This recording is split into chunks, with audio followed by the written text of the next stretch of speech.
I love Spider-Man. Depending on the day, he is my number one superhero. Kind of goes back and forth between him and Batman. But besides that point, I've always loved him. He's arguably the most relatable superhero in both DC, Marvel, anything to do with superheroes. And to me, one of those relatable things is that he doesn't have a lot of resources, at least in the beginning, to do what he does. He's just a guy in a costume that he made himself with cheap materials, a cheap sewing machine, and I don't feel like the movies really ever captured that, despite the fact that there are some homemade suits and even some that I like the hoodie one from Spider-Man Homecoming. I don't think they really did the best they could have given like their creative capabilities and what I would have done, and that's not to say that I make better than what's in the movies, but I really wanted a suit that still was classic Spider-Man, the red, the blue, the webs, but still looked like a teenager, a broke teenager made it, and that's exactly what you're gonna see happen right now. So follow along, let's get into it, webheads.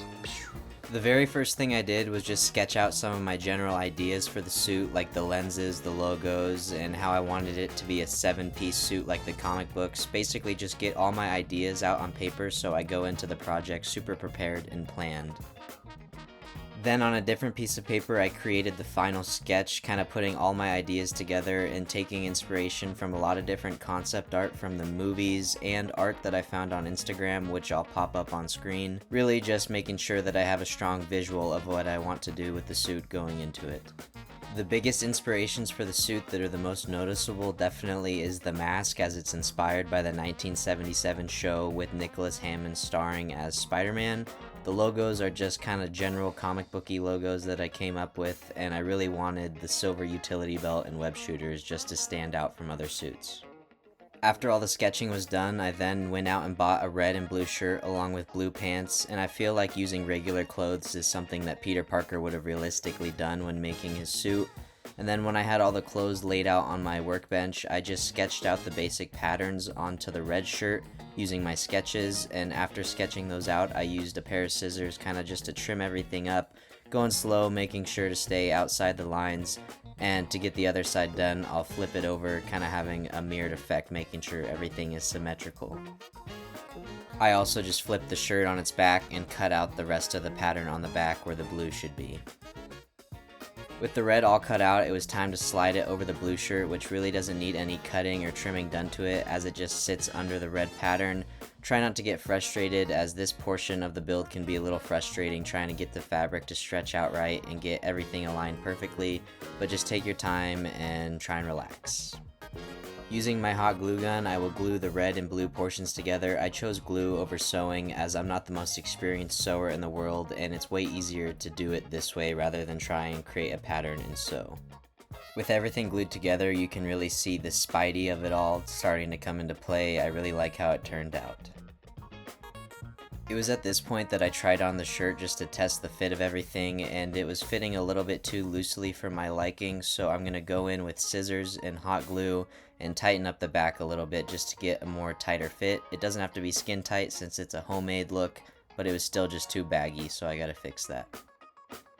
You can see that there's kind of a seam left on the back from where I tightened it up, but it's not that big of a deal as the logo will cover the majority of the seam anyways, and it's not that noticeable to begin with. After I tested the fit of the shirt, I went in with a black Sharpie and drew on all the webs. The best tip I can give is start with all the linear lines on the suit and then go on to the horizontal pattern. It's way easier to do one thing at a time, and I really wanted the web pattern to be clean and symmetrical, so I just had to take a lot of time making sure that both the left and the right side looked equal and were equal. I also then just flipped the shirt on its back and continued the web pattern on from the front so everything had a seamless look, just taking my time again, making sure everything was symmetrical, and really making sure that the patterns connected from the front to the back. The web pattern on the front and the back was all done, and I'm really happy with how it turned out, so I went in with the same black Sharpie and drew on the spider logo. I could have done foam, but I wanted a more seamless look. For the back spider logo, however, I did kind of want a 3D look, so I used red craft foam that I plasti-dipped red so that it would have a more rubberized texture. Then I glued the logo onto the back using my hot glue gun, and it came out looking spectacular, if I do say so myself. Ha ha ha. Sorry. With the shirt done, it was time to move on to the mask part of the build. Like said, there was a lot of inspiration taken from the Nicholas Hammond version of Spider-Man in the 1970s TV show, and I knew the perfect place to look for a 3D model for the face shell. I went to Sensational Spidey, who has his own website and an Etsy page. He makes a Spider-Man face shell and suit pattern for just about every spider character / person you could imagine. I would 100% recommend going and buying something from him, as he makes great products, and this project wouldn't be possible without the 3D model that I got from him, so please go check him out. He is amazing.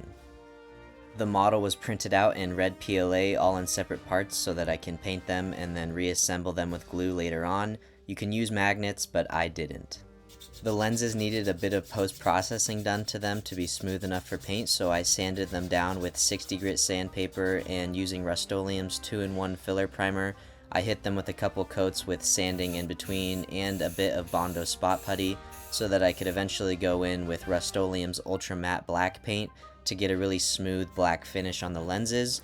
It was also at this point that I sprayed the mesh part of the lenses with white gloss paint, also from Rust-Oleum.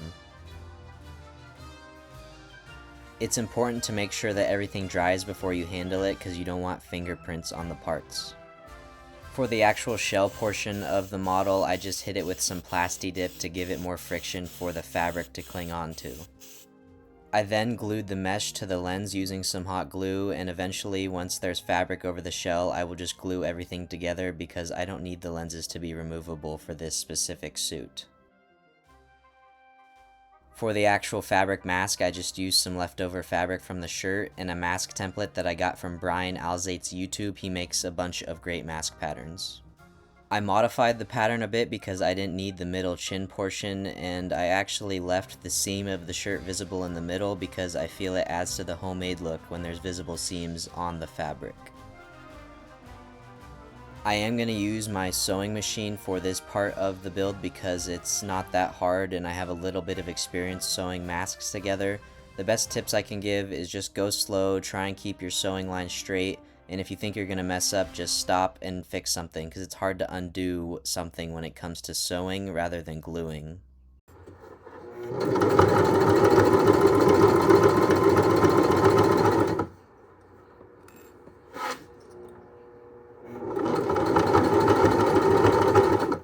It came out pretty good, and I slid it over the face shell and glued the lenses on, but it still needed the classic Spider-Man web pattern.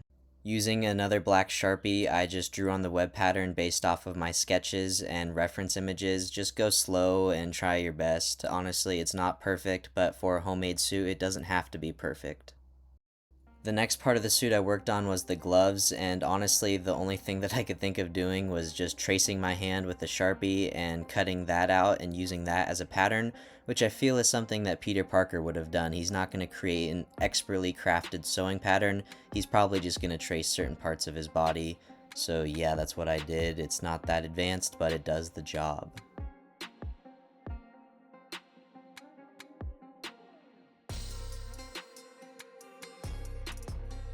I repeated this process for both of my hands, and I used hot glue instead of sewing because I am not an expert at sewing enough to actually sew gloves together, and they came out pretty good, but I'd say let's talk about the web shooters now. I didn't actually make these web shooters for this specific suit. I had made them previously, maybe a couple months ago, but they were so perfect that I didn't feel I wanted to take the time to make a new pair. They have magnetic removable cartridges and a hinge system using metal wire and more magnets. The file is from 3DIY, and he has a YouTube video even on how to make them, so I will pop the file up on screen and try and find the video so that I can link it down below in the description. But I love these things and I didn't want to use another pair. Now onto the boots though. I just traced out the shape of my foot on the remaining bit of fabric left over from everything else, and I pinned the pieces together because I am going to use my sewing machine for this. They turned out good, but at this point they were still just glorified red socks, so to fix that I used the soles that I cut off of water shoes that were conveniently enough used for a previous Spider-Man suit. Using some more hot glue, I glued the soles to the socks and we have some real shoes.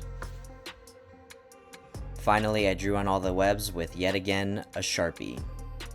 With the shoes done, every fabric portion of the suit was finished, and I tried everything on just to test the fit and see if I liked it, and obviously you can tell I did because I started doing a bunch of silly Spider-Man poses.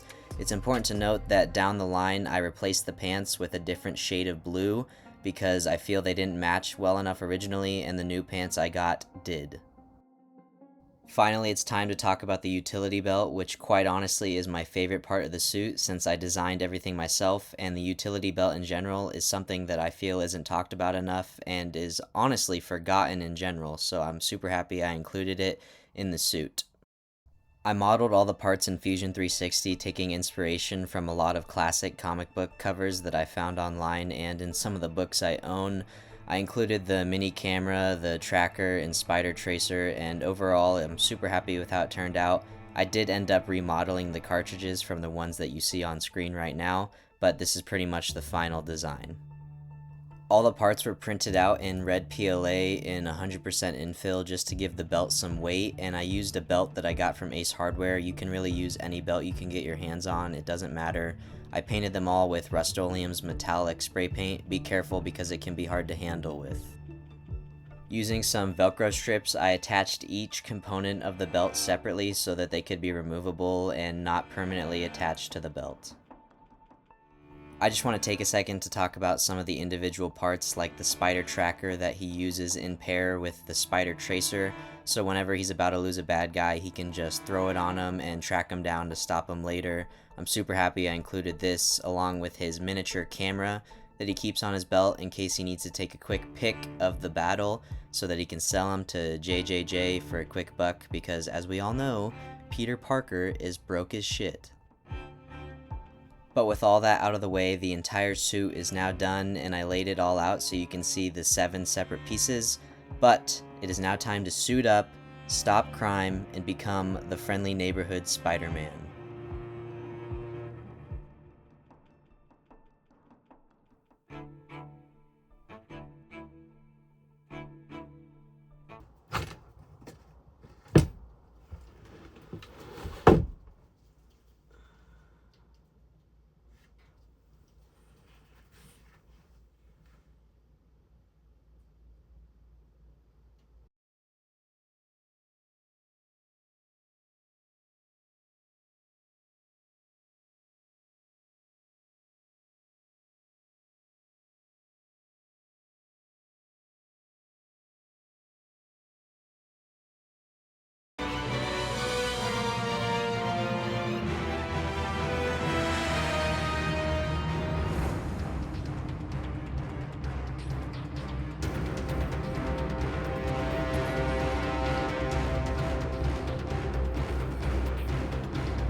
Overall, I'm super happy with how the suit turned out. It's raining right now if you hear that background noise, so my apologies. But like said, I'm super happy with everything. The mask, the web shooters, the belt. My only complaint, if I had to pick one, would be the fact that on some angles you can see my neck exposed. The reason why I don't like my neck showing is part of the charm of the costume is that there is no skin showing, which means anybody can imagine themselves being inside the suit, and kind of like the Into the Spider-Verse movies say, anybody can wear the mask, and you being able to see my neck kind of breaks that illusion, but I feel like it works somewhat for it being a homemade suit. You could say he didn't measure his body, whatever, blah, blah, blah. But at the end of the day, I love this thing. If you have any questions that I didn't answer with this video, you can leave them down in the comment section below. and comment anything you'd like to see me do next specifically, and if I see a bunch of interest in it, I will do it. Whether that be Spider-Man related or anything else, just let me know. But I will see y'all webheads later. Thank you for watching this tutorial. Goodbye.